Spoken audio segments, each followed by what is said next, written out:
এক নির্দোষের কান্নায় থেমে গেল জুলুম। খলিফা হারুনুর রশিদ রহমাতুল্লাহ আলাইহি এর সময়ের ঘটনা।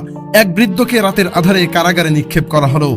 তার অপরাধ, সে এক প্রভাবশালী লোকের বিরুদ্ধে সত্য সাক্ষী দিয়েছিল। কারাগারে সে কারো কাছে অভিযোগ করেনি, শুধু গভীর রাতে নামাজে দাঁড়িয়ে বলতো, হে আল্লাহ, তুমি তো জানো আমি নির্দোষ, আমি যদি অপরাধ করে থাকি আমার বিচার তুমি নিজেই করো। সেই রাতেই খলিফা হারুনুর রশিদ রহমাতুল্লাহ আলাইহি ঘুমাতে পারলেন না। অদ্ভুত অস্থিরতা তার হৃদয়ে ভর করলো। হঠাৎ তিনি উঠে খাদেমকে বললেন, এখনই কারাগারে থাকা সকলের তালিকা নিয়ে এসো। তালিকা দেখে এক বৃদ্ধের নামের পাশে এসে থেমে গেলেন। তিনি বললেন, এই লোকটাকে এখনই আমার সামনে আনো। বৃদ্ধকে আনা হলো।